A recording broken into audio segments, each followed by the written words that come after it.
Bang, bang, bang, Wang Lijie opened 3 bottles of beer. After downing a glass, I got straight to the point. Do you remember a girl from our school named Meng? Of course I remember. She was 175 centimeters tall. Wang Lijie chuckled. Are you interested in her? I remember Meng was in our class in the first year of high school, the chubby guy said while peeling shrimp, but she got moved to a different class in the second year. It's rare to see a girl who's 175 centimeters tall. I still remember her clearly. Wang Lijie laughed. What are you talking about, fatty? Our class? I remember her being in the next class. We were in the same class in the first year, and then in the second year we both took literature, ending up in class 11 next door. How could I forget? Stop talking nonsense. A chill suddenly swept over me. All my memories of Meng came from attending classes at Luzhou Academy. As for whether we were in the same class, I genuinely couldn't recall. Is this her? I pulled out my phone, opened Meng's photo album, and showed them a picture. In the photo, the girl wore large black frame glasses, had a ponytail, dressed in a gray tank top, carrying a black backpack, and smiled brightly. Yes, that's her. We were all in the same class in the first year, and in the second year she and I went to class 11. Really? Wang Lijie scratched his head. How come I remember the same as Qin, that I never had a class with her? They started arguing, and my head was getting a bit muddled. First, I thought the chubby guy was mistaken, but as the conversation about Meng unfolded, I realized that both of their memories differed from mine. For example, the temporary classroom. Fatty's class went there, you definitely remember wrong, Wang Lijie said, lighting a cigarette and blowing out a smoke ring. We didn't go there. I pulled out the photos I had taken today to show them. Is this the building? The temporary classroom was on the 5th floor? Yes, that's right, it's that building. Fatty seemed to suddenly remember something. It was quite a hassle back then. Luckily, there was a long corridor on the 5th floor. Right, I got detention there once for not doing my homework, Wang Lijie laughed. They probably demolished it later. You can see in Qin's photo that it's not there. That moment, my mind buzzed and goosebumps ran up my arms. Not to mention that my memory didn't match regarding the location of the temporary classroom. Even if it were there, where did the corridor come from? In my ears echoed the words of security Uncle Lee earlier that afternoon. We've been here for how many years, and you think I know whether there was a corridor on the 5th floor? There was. A corridor on the 5th floor? There was, yes, it was still there when we graduated. I lost my appetite, quickly said my goodbyes, and rushed home to search through photo albums and yearbooks. But after rummaging through all the photos from my 3 years of high school, every background perfectly avoided the 5th floor. I couldn't find any trace of that corridor. It was already 1 a.m. as I slumped to the ground, utterly exhausted. Forcing myself to focus, I started researching similar events. I learned about the Mandela effect, but after looking at some cases, I felt misled. Regarding Meng, perhaps there was a collective memory error, but memory discrepancies wouldn't cause someone to vanish without a trace. Subconsciously, I had dismissed the possibility that Meng had climbed down the security grate to the building by the road and spent a night there, focusing instead on known clues. The voice recorder on the table repeatedly played back Meng's description. We didn't dare go back the way we came after seeing the security guard patrolling the playground. We thought about going down the stairs of this building directly. Before midnight, she saw the security guard patrolling the playground.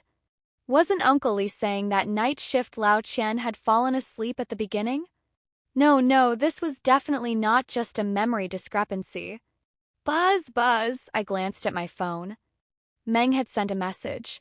Qin Tian, are you asleep? I feel really confused, can you come out?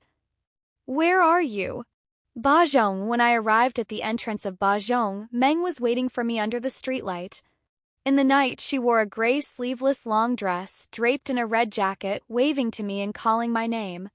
As I approached, I realized how beautiful Meng was. Her hair seemed freshly curled, reflecting a faint purple red under the streetlight. She wasn't wearing glasses. The earrings on her ears sparkled with a soft blue glow in the streetlight, adding a touch of mystery to her makeup. I momentarily didn't know how to start introducing my findings from today's investigation and just stood there. Not wanting to stare at her, I clumsily reached for my notebook in my backpack but dropped it. I hurried to pick it up, but she also tried to help and our heads bumped together. I quickly apologized. Do I look good? Yeah, you look good, I answered instinctively, even forgetting we were still both crouching on the ground, feeling a bit awkward and quickly standing up. She stood up and smiled at me, completely at ease. Then look at me a little longer. I thought she was joking, she just kept grinning at me.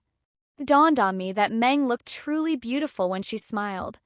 But up close, I noticed her eye makeup was a bit smudged, as if she had just cried. It was just nighttime, and it was hard to see unless you looked closely. She seemed to notice my gaze and hurriedly pulled out a tissue from her bag to wipe her eyes. I haven't been sleeping well these past couple of days. My dark circles are showing. I put on some makeup in the car earlier, and after using eye drops, the makeup almost ran because of the bumps. It's quite funny. I nodded. I arrived in Hefei this afternoon. When did you get here? We spoke in unison.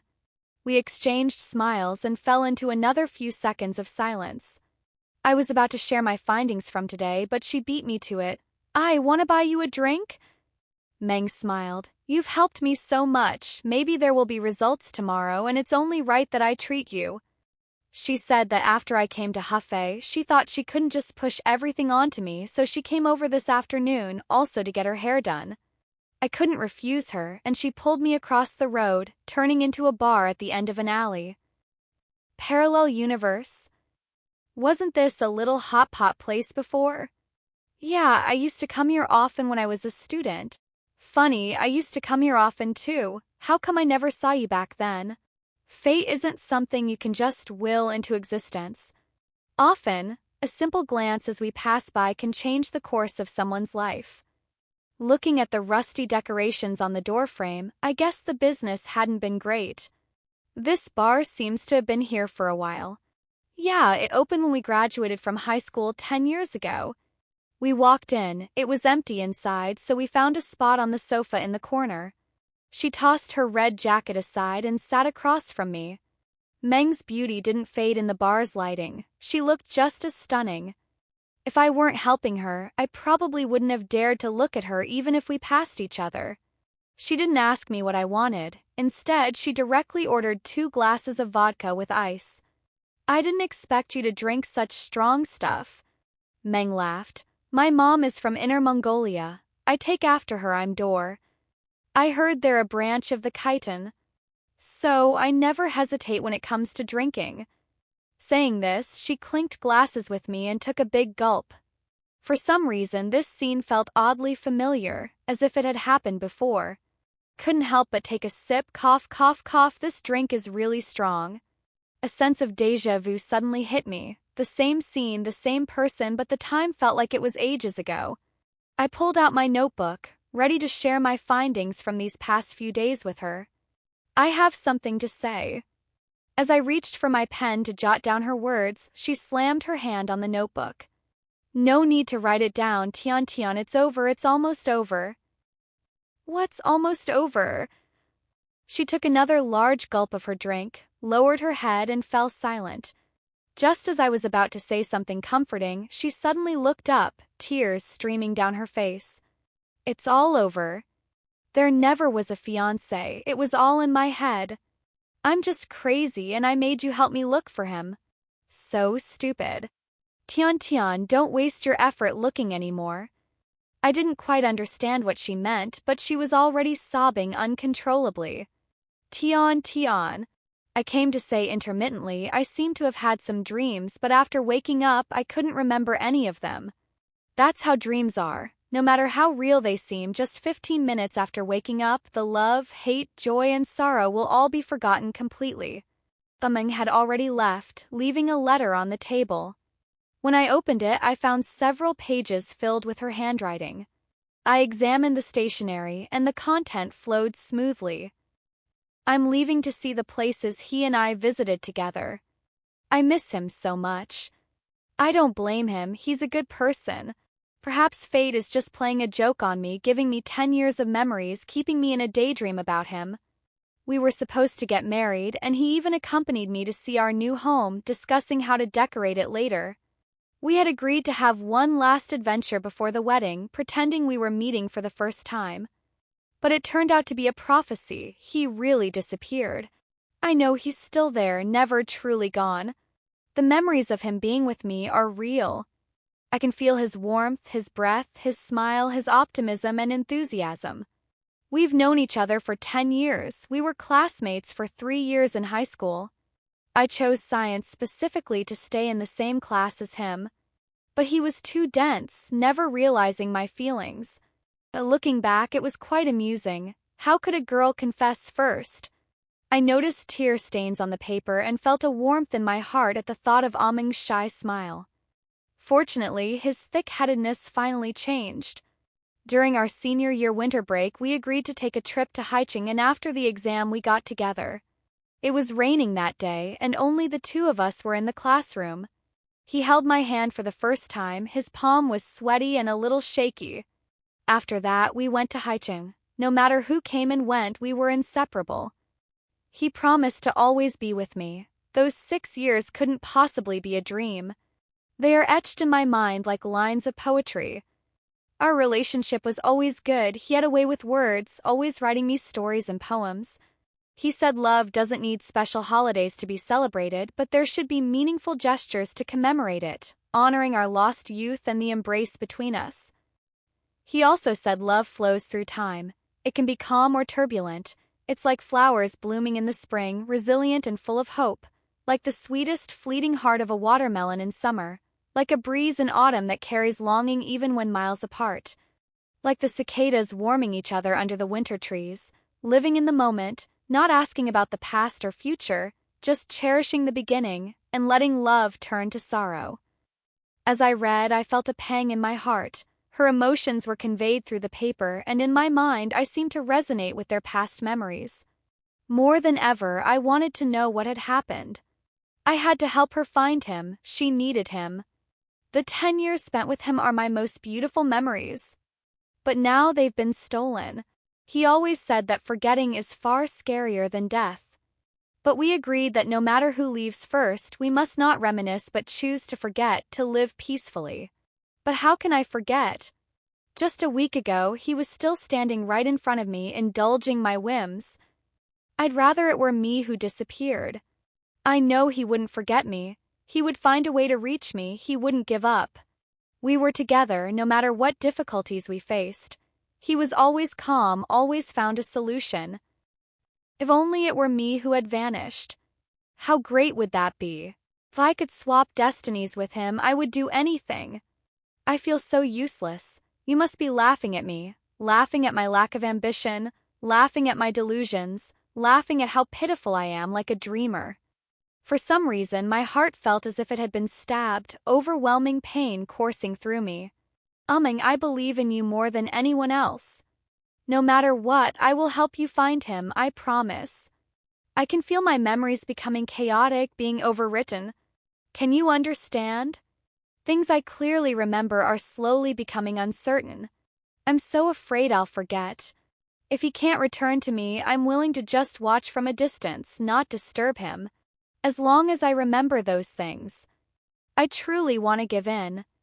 But heaven won't allow it. I'm afraid that one day I will completely forget him, entirely forget him. Forget our classes at Luzhou Academy. Forget our meals at Little Zhu's spicy hot pot. Forget lying on the playground doing nothing but staring at the sky. Back then, we were just classmates, but that unconfirmed liking now brings back the sweetest memories. I don't want to lose them. I don't want to lose him. Tian, you tell me, if two people truly forget each other when they meet again, would he still love me? Having finished this page, only the last remained, and I hesitated to turn it over, unable to bear it for a long time. I'm so silly. If we really forgot each other, I fear that after looking back, it would still be me who loved him first. Tian, thank you for your efforts these past 2 days. Only you are willing to believe me, only you are willing to help me, only you care about me. I know all of this. If he can't come back, you must write this down, putting an end to our story. If one day in the future I forget, you must remind me that I had those 10 years, remind me that in those moments I loved him so much. He also loved me deeply. I'm leaving. I look forward to the story you write. Finally, it was signed Meng, July 3, 2016. After finishing the letter, I stood in the bar, unable to calm down for a long time. I stuffed the letter into an envelope, placed it carefully in my bag, washed my face, and looked in the mirror, carefully considering the strange events of the past few days. I needed to go back to Ba Zhong. There must be more clues there.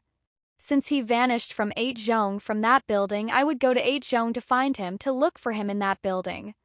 People cannot just disappear into thin air, let alone leave no trace behind. Meng, I will help you find him. Don't give up, wait for me. Your story cannot end here. You and he still have many more years together. I will help you find him.